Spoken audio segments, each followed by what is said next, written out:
Pog you and welcome. I'm going to be going over how to level it not just in MegaMan X1, not just in MegaMan X2, but for the first 3 MegaMan X games. So let's get started, shall we? So the first thing you're going to need is my level editor, MegaMan X Editor. Link will be in the description. You can find it either on GitHub or ROM Hacking Plaza. So yeah, just double click to open it. Select your game. Let's just do X1 for the sake of an example. And here you can see the layout tab. Yeah, you should see something like this. So the basic summary of how the level format works for MegaMan X games is that the entire level is basically like a grid of 32 by 32 screens. So you can see here that this is screen 1, this is screen 2, screen 3, screen 4, screen 5, screen 6, screen 7, screen 8, screen 9, and so on. Left clicking will paste the selected screen you have over here. Yeah, left clicking will paste, right click will copy. If you hold shift and you right click, I'll basically select the screen over here in the screen tab, which can be pretty handy if you're trying to quickly edit stuff and need to jump between screens. If you click this button over here, you can view all the screens in the layout. We're like right over here. Left clicking will make you go to that location in here in the layout tab, and if you right click, it'll do the exact same thing, but in the enemy tab. So basically, yeah, you can basically see the entire layout from here. I will keep in mind that I know it seems like really massive, but most of this layout's actually compressed behind the scenes. It's primarily a run length encoding based compression. Essentially, it works really well if you repeat the exact same screens over and over and over, like with these 18s down here and these zeros up here, or if you do like increments of screens, like what is done right here. See 1, 2, 3, 4, 5, 6, 7, 8, 9, and so on. Also, you see this data down here. It's not actually included in the final output. The screens get pre-cleared to 0. So yeah, the best thing I would recommend to keep your layout sizes small if you do run out of space. I actually think there was some unused space if I'm remembering things correctly. But yeah, stay close to the top left of the screen. Repeat the same. Sorry, stay to the top left. Stay close to the top left of the background layer. Repeat the same screen over and over and over, and do long increments of screens. There's also 2 background layers, background layer 1 and 2. The information between both of the layers is basically completely separate, with the exception of the 16 by 16 tiles. They're almost always shared between the 2. Let's go over to the screen tab. Also, you can switch between tabs by using page up or page down, or if you use control left or control right. If you click this button, you'll enter 16 by 16 mode here in the screen tab. If you're paying close attention, you can see that this is each screen is actually made up of 32 by 32 tiles. But editing like that is so obnoxious. So what I would actually recommend instead is going into 16 by 16 mode by clicking this button over here. So now we're in 16 by 16 mode, and we can when you enter this mode, it sort of puts the editor in this sort of like lockdown sort of state. So if I try editing over here, my changes are not going to take effect. They're only going to take effect once I click this confirm button. One thing to keep in mind is that And unless you use the expansion patch that we will go over later on in the video, each screen has a dedicated amount of 32 by 32 tiles.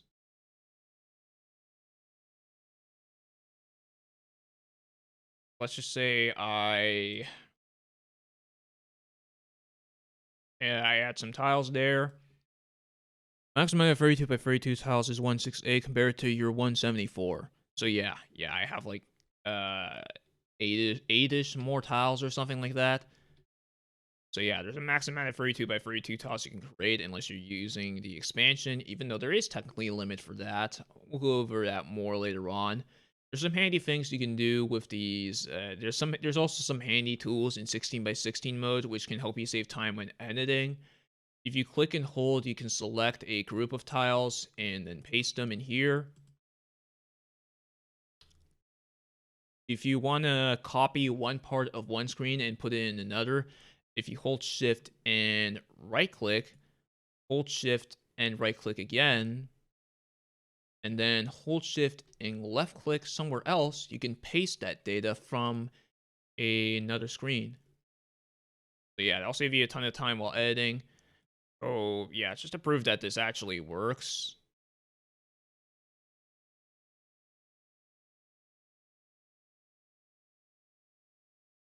And then click this.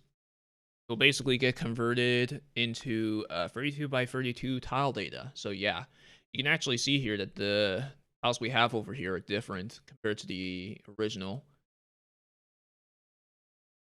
Oh, but yeah, 16 by 16 mode will save you a ton of time. I think when I was testing this with MegaMan X Free a couple of days ago, I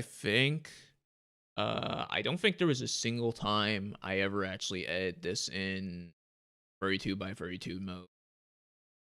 But yeah, let's go over here in the 32 by 32 tile tab. This tab is kind of pointless since you can just edit in 16 by 16 mode in this tab over here. But hey, if you want to make the 32 by 32 tiles yourself, go ahead and do it. But yeah, you can select the tile you want to edit. You can see the top left, top right, bottom left, and bottom right 16 by 16 tiles that make up the 32 by 32 tile. But yeah, it's pretty much the entire tab. Let's move on to the 16 by 16 tile tab. This is basically where you would edit those tiles that we saw earlier in the 16 by 16 mode in the screen tab. So if you click on a tile here, you can select it down over here. You can edit its collision, and all of these other properties over here. Everything other than the collision is on a per 8x8 tile basis. So if I like click around over here, you can see that these properties are changing.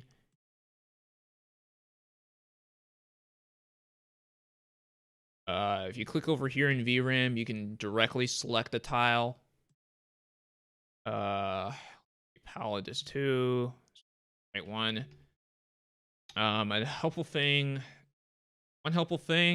this is helpful if you're like trying to create a level from scratch. If you press delete, the editor will ask you if you want to delete all the 16 by 16 tiles in the level you're in. Same button exists for the screen tab, but you need to hold shift and delete because deleting normally just deletes the entire screen. But yeah, hold shift and delete. It will ask you if you want to delete the screens. Same hotkey exists here in the layer tab. So yeah, that's mainly just to help you save time and basically just start from scratch. Let's go over to here in the palette tab. This is where you would edit the color palettes for the particular stage you're in. Each background layer, or excuse me, the background layers, both 1 and 2, have 8 sets, 0 to 7.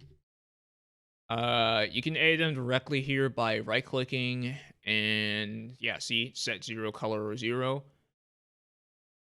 Let me change this to blue just to prove this actually works. And yeah, see, it actually worked. Our changes actually took effect. You can also click this button to import from a YYCHR palette file in a GIMP text file. So yeah, pretty handy stuff so that you're not spending all your time in the editor. This whole palette swap ID stuff over here. Actually, wait, let's go over to Boomer Kawanger stage because that's probably a good example on what this actually is. You see the layout tab over here? Notice how all these colors are incorrect. If I go over here, if I change this palette swap ID to 1 and then click this button over here, you see the colors were actually swapped. And now everything looks correct over here. Man, I'm not trying to go on a rant, but this format for the palette swapping is horrible. Normally, when the game wants to change a palette or load any sort of colors, it uses as like one singular function for doing it. This is the one only exception I've ever found where it has some sort of special, unique sort of quirk or whatever. Basically, you see this palette set label here? Oh wait, this should actually be slot. This is the slot for the palette. Basically, when you're going through each of these palette swaps, there's multiple palettes within them, usually speaking. And you see this color index here. This is basically the color destination in the CG RAM. This is the 16-bit color address, which usually points to the colors that you see here. Like for instance, if I set this to 0, you see E640. See the lower four digits. The lower four digits here are E640. So yeah, they picked this really stupid, obnoxious format that really sucks for editing. Also, in this current version of the editor, you can't edit them over here. You have to edit them in here, or you have to edit them in the external palette editor. Ugh, super horrible format. You know what? Yeah, I'll just get out of this tab. Get out. You know what? Close the entire editor. Not because I'm like it. And then yeah, don't get me wrong. It sucks, but we're it sucks. At least that global palette function is basically used for everything else in the game. So if you go here in the tools window, you can see a bunch of general purpose tools that they sort of made for helping like edit various aspects of the games. If we go over here to the tile decompression tools, you can basically extract the graphics from the games. Almost all the graphics in the games are compressed. There's very few exceptions. So let me select X1 for an example and make a new folder here because that's required when extracting. Pull in MegaMan X tiles. Yeah, it's already done. Compressed tiles is basically just the other way around, but you would have to select one file instead of like multiple instead of like a folder. Yeah, you would basically select uncompressed data that you would want to recompress. You do have to manually put the data back into the game yourself. I didn't really include anything for that because it's just really easy, and it kind of if I did include something, it would like cut down on customizability in some aspects. But yeah, it's pretty straightforward. You just paste some data and then change 5 bytes. It's pretty simple stuff. I guess you folks can comment down below if you want me to, if you really want me to make a tutorial on that. You can also extract the compressed tiles if you want to make sure that your tiles are compressing as good as the original.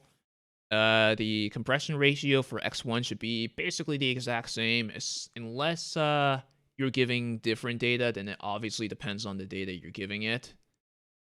For X2 and X3, the compression ratio should be about 1 to 2% better than the original, assuming my testing was accurate. But yeah, let's go to this palette window, this palette editor I was talking about earlier. Here is basically that giant global palette table that I was like talking about earlier. You can see basically every single palette in the entire game. Uh, You know, like right there, that's the intro stage.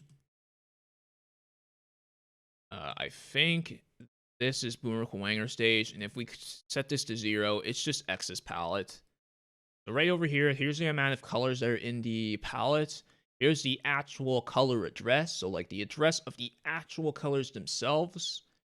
And here's the color, the index, which is basically like the destination it's gonna be dumped to.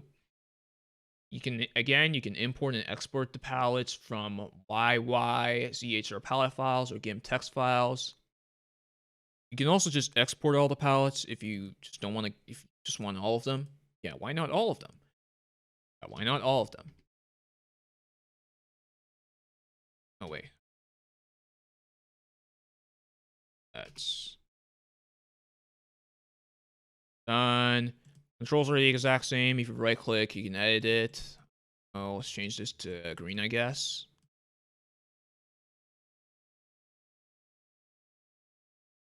But yeah, you also need to save. Click this button to save your changes. I'm not gonna bother with that though. But yeah. Also, let me go back to the main part of the editor and go to the enemy tab real quick here. As well as go to Joe Penguin stage. You can switch between stages if by pressing F1 and F2. Where am I? Here we are. So you see this 4D over here? This is the light capsules. I'm also going to go back over here into tools and open up X1. So, oh man, I can't believe I actually had to make this. So essentially, you see these positions, even if you try like moving around this capsule location in this enemy tab, it won't do anything. Or well, I mean it will. It will, but it's like there's an additional hard-coded location. So yeah, that's what this whole capsule settings part of this game settings window is about. It's for editing the capsule locations. Let's go over to stage 8 over here, and we can see that the position X is 9E and the position Y is 270, which is basically exactly what we have over here. The armor index is free. The text box ID that's going to be used is B, and 19 is the upgrade, some upgrade movement related index. These camera X and Y positions, if you don't want the camera to like scroll to a specific position when you get an upgrade, or I mean when you interact with the capsule, you basically just set the X position to 0 and it will basically disable it. Up here is the slightly more per game basis. This Hadoken, this property up here, this is either the Hadoken, Shoryuken, or the Gold Armor stage. So basically, changing this value will basically set which stage you need to be in order to get that particular upgrade. This is an X1 exclusive property. The amount of revisit you have to do to get the Hadoken. And yeah, that's pretty much it. It's pretty basic info here. Man, I still can't believe I had to make this. I didn't have to make this for X1.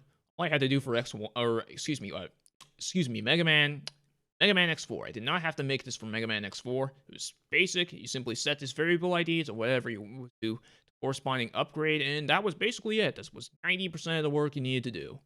But yeah, the games have it like all like super hard coded here. Also, be sure to click this button to save your changes. I guess since we're here, I can continue going over the enemy tab. Basically, this is how you would place different enemies in a particular level. So like there, 4D, that was the light capsules. I think these 15s over here is I think this is Spiky. 5D is the bats, I think. Yeah, most of these properties are pretty self-explanatory here. The ID is just the identifier you see here. Variable that doesn't do anything most of the time. It's only really it's only really important for the effect objects and the item objects. This type property basically determines like what type of thing you're placing. So basically this red around over here, this red is basically an enemy or something that can like damage you. Blue is basically like an item object. In fact, we saw it earlier with the this heart tank here in Boomer Kawanger stage. Pink is a effect objects. Like right here, B is a checkpoint, if I'm remembering things correctly. And purple, I don't see any purple anywhere. I think there was some purple somewhere in the intro stage, but basically purple is like the miscellaneous, or at least that's the best I could categorize it as. So basically, I think these are the cars. But yeah, this tab is actually unfinished, if you kind of couldn't already tell. Ideally over here, you would have a bunch of enemies, you would like click and drag them, and you would just be able to place them. Right-clicking on them would ideally give you some information about them. And ideally here in tools, you would get like a giant list of all of them. Yeah, you can also move around by using the mouse middle button. If you hold shift, you can move in multiples of pixels rather than multiples of screens. If you hold shift and press plus, or use these two buttons here, you can scale in or out. I'm in 2x mode right now, and that's usually what I prefer to be in. If you, let's just say you want to align an enemy on a wall or floor or ceiling, if you hold shift, it will basically, you'll basically move it around in multiples of 8 pixels, as you can see there. Also, pressing delete when you have an enemy selected will delete it. And, oh, right, I forgot about this last property, this column property. This usually isn't that important, but I guess I'll mention this just in case. Basically, I assume this was done for performance-related reasons, but each,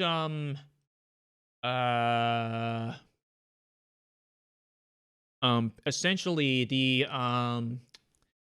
enemies are, like, grouped.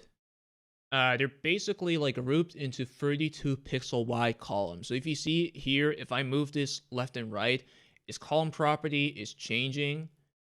Versus if I move it up and down, it's not gonna really do anything. It's gonna stay the exact same. But yeah, that's why sometimes you need to. That's basically why sometimes you'll move, like an enemy might not spawn exactly when you think it will spawn. It will maybe spawn slightly earlier or slightly later. That's because of this whole column property. The camera usually only spawns enemies when you move, basically when you move, every time it moves 32 pixels. But yeah, that pretty much summarizes the enemy tab. Let's move on to the spawn tab. Also, let's go to back to Boomer Kawanger stage. Basically, this is the object tiles set. This property over here corresponds to this property over here in the Vram Tiles tab. This property over here, the background tile set, translates to this property over here in the VRAM Tiles tab again. And this property over here translates to the corresponding swap palette ID over here. So if you're remembering things correctly, these colors are incorrect. It's all like this, like this is like a sort of brownish green. Basically, this is how this information up here would basically tell the game how to basically set the graphics back to normal. So essentially putting putting 1 here basically tells it, hey, use these swap palette 1 and load it right before the player actually sees the level. See? So yeah, that's how all the visuals and stuff get restored. MegaMan X and Y position are pretty self-explanatory. Camera X and Y position. In my notes, I normally, when I talk about background layer 1, I usually use camera X and Y because it makes it less likely for me to confuse it with the Super Nintendo's hardware registers that are almost always called just background layers. Background layer 2 and background layer 2 X and Y are pretty self-explanatory. Camera border left, right, top, and bottom. I'll go over that later on. Background 2 base X and background 2 base Y. That's basically like a starting reference point for the for how to calculate the camera's position, because normally the second background layer is tied to the first one. But this base property adds like an offset to it, so that you're not like exactly 1-to-1 with the layout. You're like sort of on an offset. I don't know what this work RAM flag does. I couldn't figure out what it does. No idea. No idea. I really hope my notes are actually correct and all the other properties are accurate. This collision timer basically determines so you see how we basically set it MegaMan's wait, where am I? We basically set it MegaMan's X and Y position to be like right here, but it's not automatically where he's gonna land. Obviously this checkpoint you would actually land like right here. This collision timer is the main reason how it's basically what prevents you from getting stuck in ceilings, because let's just say I set this to a lower number like 1. I set this to like a lower number like 1. What would basically happen is I would basically I would be stopped as soon as I would basically land on these tiles up here rather than landing right down here. Also for X3 for X2 they added a property, the silk shot type, as well as a MegaMan flipping flag. If it's 40, that just means he's facing to the right. If it's 0, that means he's facing to the left. In X3, they added one more property, which is this scroll type property. It basically it is used. It basically determines how background layer 2 scrolls. Make sure you always set this number to a multiple of 2. Otherwise, bad stuff will happen. The code that basically handles background layer 2's scrolling, it basically always expects this value to be a multiple of 2. So yeah, make sure you set this to a multiple of 2. Or in other words, in an even number. Over here in the camera tab, man, I'm glad I moved to X3, because yeah, X3 has some man, they are so cautious when it came to the camera. So often the camera triggers take up an entire screen. Literally the entire screen. But yeah, basically, how the camera works in the MegaMan X games is essentially there's 4 variables controlling how far the camera can scroll up, down, left, or right. That's basically these border settings I was I sort of glanced over earlier. And these camera border settings get changed basically as you go through the level. So if you see this effect object 0, that is what actually changes it. If you don't spawn this, then nothing's gonna happen. So yeah, keep that in mind. We can see its variable property is set to 0, so let's go to camera trigger setting 0. And here is the list of borders that are going to be changed when you enter this box. I mean, it's literally just a box. So it's going to load camera border settings 2D, which is going to change the bottom border to the value 400. It's gonna, 1A will change the top border to 100, and 4A will change the right side border to A00. Putting in C will change the left side border, and so on. If you want to edit the amount of borders that are in each of these camera triggers, you go here into the edit camera triggers count. And then, yeah, you would either increment or decrement this number over here. So if I wanted to add it less, I would decrement this number. If I wanted to add another trigger setting, even though I don't need it because X3 has so much room for camera triggers. And also, I don't know what this whole dummy data is. But yeah, let's just add another one and I'll click confirm to save our changes and go up here. Yeah, see, it actually took effect.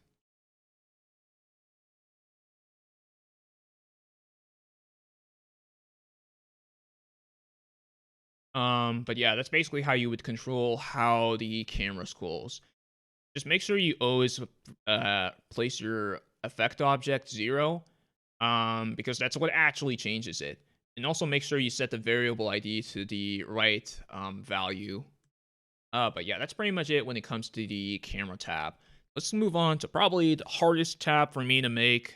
Every tab except for this tab was honestly really quick for the most part for me to make. Actually, wait, let's switch to X2. So you see these background tile settings over here. Sometimes the game wants to switch. Sometimes, okay, well, very rarely the games will switch background layer tiles mid stage. Like for instance, if I go here in the intro stage, you can see that CFO's graphics are completely garbled. I think this is the same graphics from this part of the level. Let's just say I wanted to fix that. I would basically go in here. I would set this background tile settings to 2. And then I would click this button over here. And bam, see, it is mostly fixed. And see, it was the same graphics that are that are completely messed up. But yeah, sometimes the games will swap background tiles on the fly, like mid stage. It's not done very often though. Here you could set the individual entry slots. I don't think there's ever a time they ever have more than one. So yeah, there's only one slot, which is why there's ID 0 here. The VRAM, the transfer length is right here. VRAM address, that's going to be basically where the data is going to be located is right here. CPU address, if you want a ROM offset, you can click this button and it will automatically convert it to an offset for you. And also the palette ID. I actually have not seen a single situation where the game's actually used this whole palette ID property. I know this has the value C, but C is actually just a dummy palette. It doesn't load any actual data. If you click this fresh redraw button, basically every time you click this redraw level button, it will load the original stage graphics, which can be kind of handy if you messed up any of these properties here. This load external asset button is kind of an X1 exclusive property. So if I go to, I believe stage E. If I go to stage E,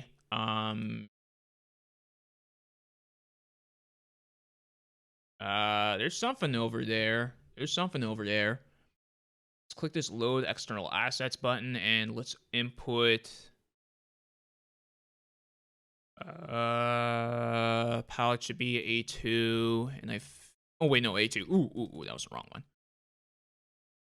A2 32. And then click these two buttons to load the palette and load the compressed tiles. This refers to the compressed tiles that we were talking about earlier when we went over the tool tab. And bam, see, you can actually see something now.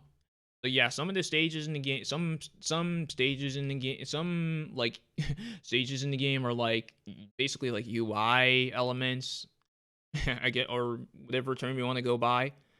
So yeah, that's basically what this is for. It's just to make editing this easier, or unless you want to do like some crazy custom ASM stuff where you like load rest tiles like outside of the game's regular system. But yeah, it's just to make editing a little easier. They stopped doing these non-playable levels once you get to X2. But yeah, that's pretty much it when it comes to the background tiles. You don't have much space unless if you're using the existing space in the game.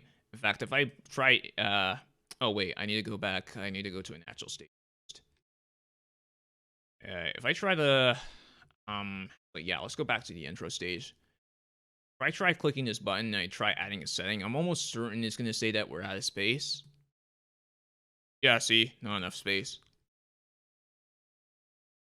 But that's not a huge deal, honestly. Oh right, one other thing I should mention is that these graphics are uncompressed, unlike most graphics in the game.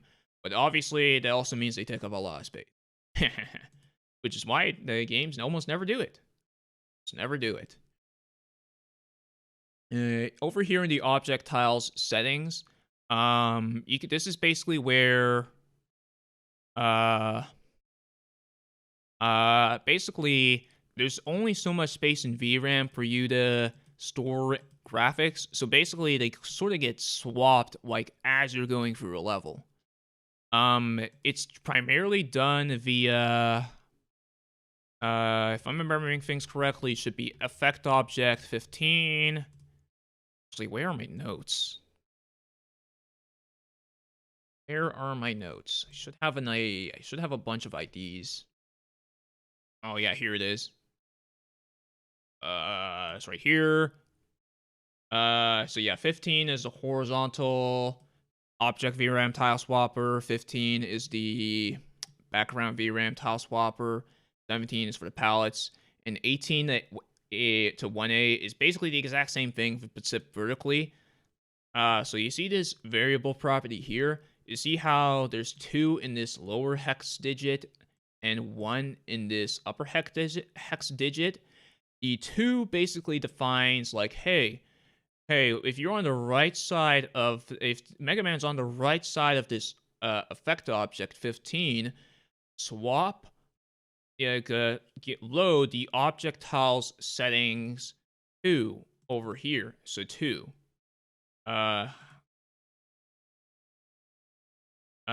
So yeah, we can see, I don't remember what these enemies are called, and they're spiky graphics again. So if you go over to 1, you can see that Gunvolt got swapped in.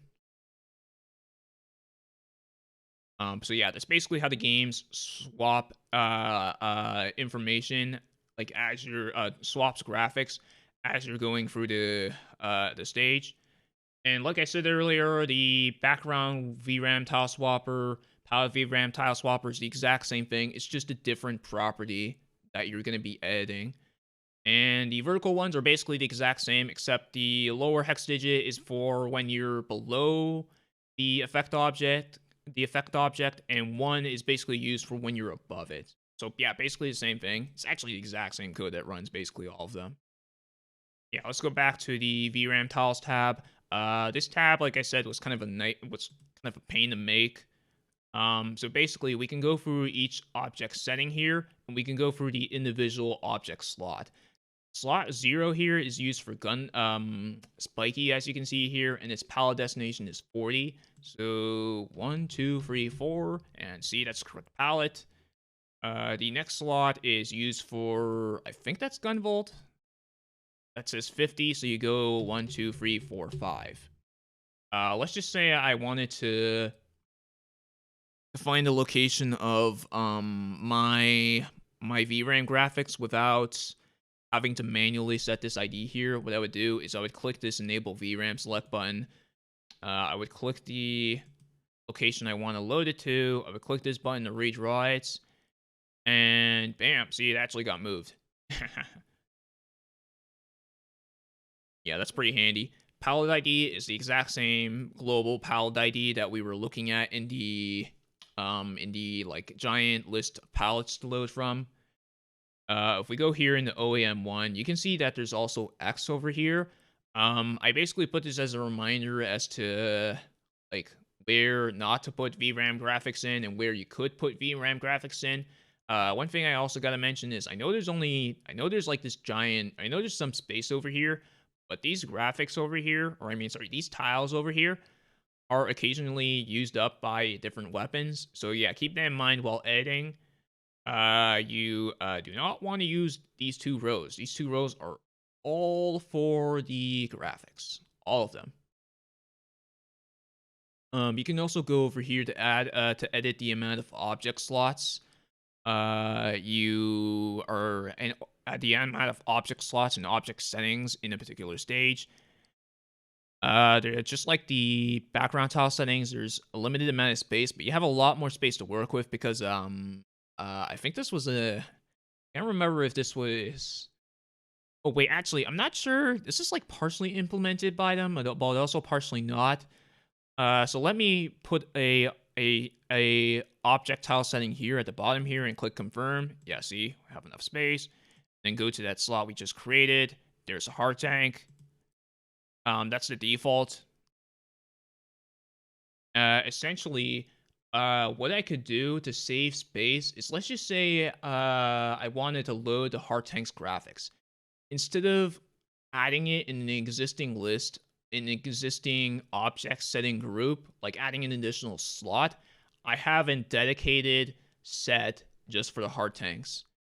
That actually saves quite a bit of space because my editor can basically, it will basically only export the unique objects settings over here. So if you basically put the enemy graphics in the exact same locations with the exact same palette IDs, palette destinations, VRAM locations, and settings for all the slots, you can basically like only reuse those exact sets and cut down a lot on space. That's why I was able to edit that without having any sort of error, size related errors. This I button over here is pretty important for certain particular enemies, mainly the light capsules for X1 and X2. So if we go to the Dillo stage and then we go over here, we can see that this horizontal object tile swapper has the ID 7. So we go over here, go to 7, and wait a second, that says 0, which is really off. It shouldn't be saying 0.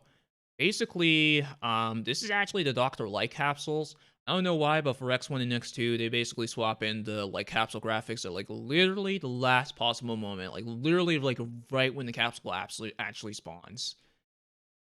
So if you click this eye here, it can basically give you information about how many bytes are actually being transferred to VRAM. Oh, amount of bytes is just its object size transferring is 0. But yeah, they will get loaded correctly. We'll mess around. I'll do some level editing later on, just to prove that this editor is completely functional. Now we'll move on to the project window. Remember how I was mentioning that each stage has like a fixed amount of 32 by 32 tiles and a fixed amount of 16 by 16 tiles, and you have to worry about suppression when it came to the layouts. Basically, this 4 enable 4 megabyte expansion patch is basically that's basically going to get around it. Basically, if you click it, it will expand the game size to 4 megabytes, and it will also move the pointers, move the data plus the pointers for the layout screen, 32 by 32, 6 and 16 by 16 tabs to that new data you created. So just click this button. 4 megabyte expansion complete. Every bank after C4 is available for use. So yeah, that's good. Click OK. It tells you which tabs the expansion was applied to. If you would like to apply the patch disables the cart size checks. What it means here is it's talking about the copyright protection. So if you enable this patch and you don't do this and you click no, what will happen normally, what should happen is you will basically go in a level and weird stuff will start happening. You'll start losing upgrades, bad stuff will start happening because of all the copyright checks. So if you're doing X1, I'd recommend just clicking yes. And now I'll apply it. It's only like a 2 byte patch, if I'm remembering things correctly. But yeah, now if we go back over here, we can see, hey, we have so many more tiles to work with now. So many more tiles. Actually, I'll prove it by editing over here. Oh wait, let me put a smiley face.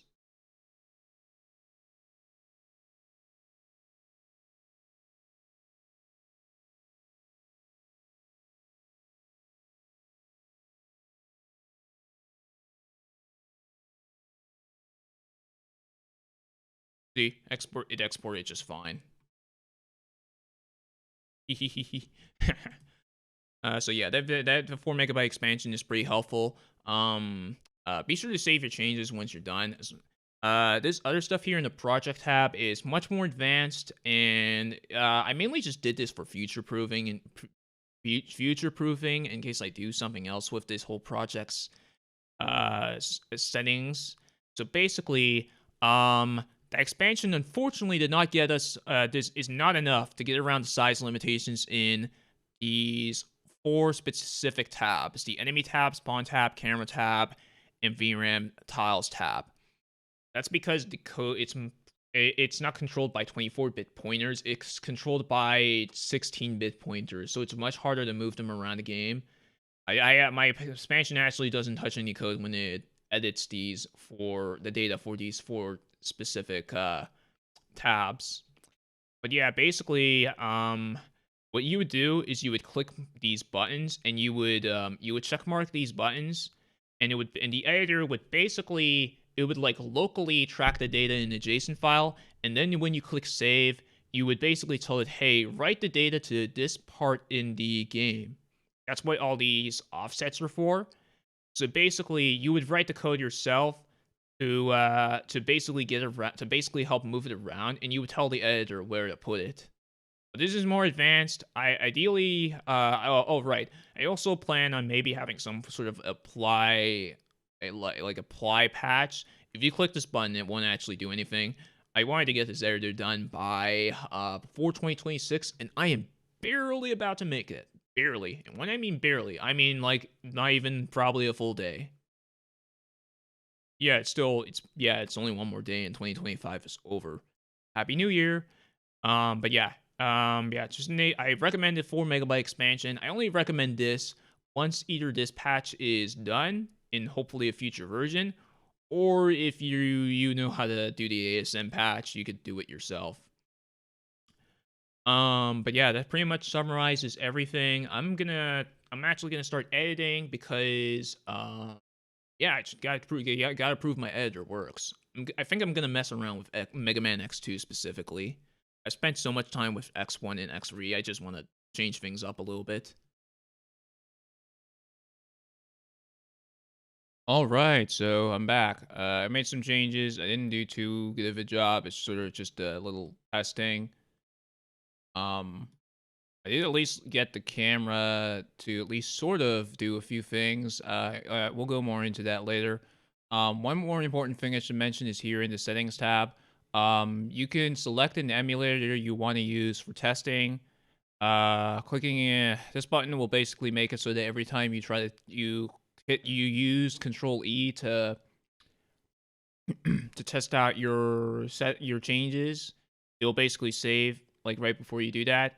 I don't know why I made this an option, but by the time I thought about that, I already made it, so just have to leave it. Don't check for updates. That's if you're concerned about privacies or you just for some reason want to stay on an older version of the editor. This display reference is used for auto scaling. So generally, it figures out the scaling by using your main monitor's horizontal width. Basically, if you're having problems with auto scaling mode, put the horizontal resolution of your monitor in here. You can also, oh wait, I don't know, I don't want to change that.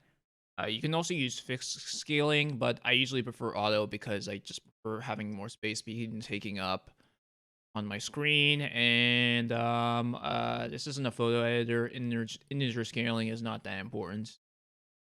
This button over here will invert the speeds. Remember how if you hold shift and you move left and right, you'll move multiples in pixels in the enemy tab. This will make it the other way around, so you move multiple pixels normally, and you can move quicker if you hold shift. But yeah, let me set this to Messin. Then /Messin2. It is. You can also give this a Windows batch files if you want to like run some sort of like script or something on top of every time you test. I'm just gonna select Messen because that's all I need.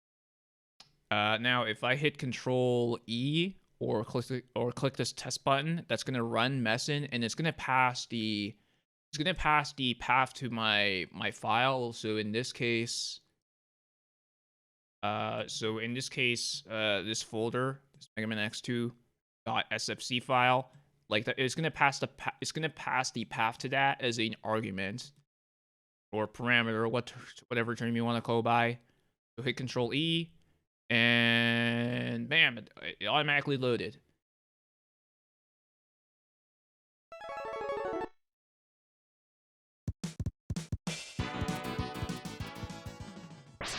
Also, heads up, if you're testing with save states, be sure to load your state before you go into the stage and not after. I'm not using states right now since it's just the intro stage, but yeah, you could obviously use save states to help test.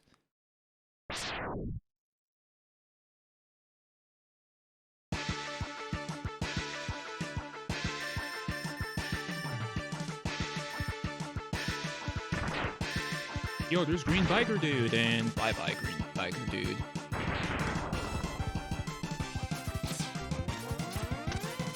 Oh, whoa, there's a capsule. Ooh. That was weird. That Xbox spawned way quicker than it normally does. Modify your X-Buster.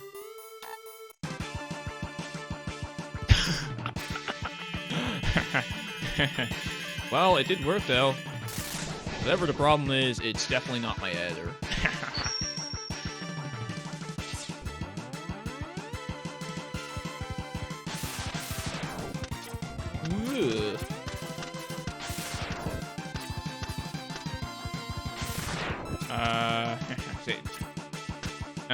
Okay, so yeah, see? I got the camera to partially work. You see how it starts panning closer up when I go over here? And now if I go down here, it won't pan as much if I jump.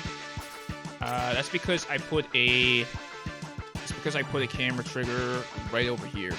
And what's the name of these enemies? These enemies from Something Boys.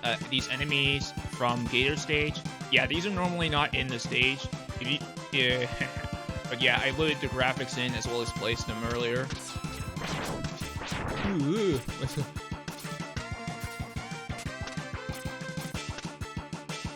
Wait, that's weird. That's the right. I also placed a heart tank. That's weird. Those graphics are partially correct and partially wrong. Probably just messed something up, but yeah, for the most part, this is working. And yeah, see, I didn't swap the graphics earlier, so yeah, see, CFO has completely messed up. Completely messed up.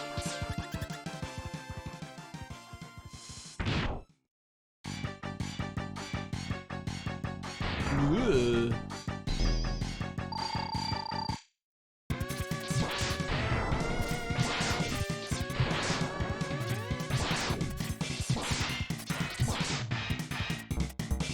Nice.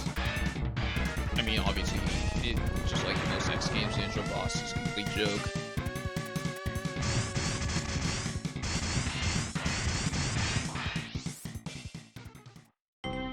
But yeah, I think that's pretty much it. Hope you enjoyed my little test level. But yeah, thanks everybody for watching. Like, comment, sub, do all that good YouTube stuff. Let me know if there's any questions you folks have or any other things you're curious about when it comes to hacking Mega Man X games. And Paul, you of course.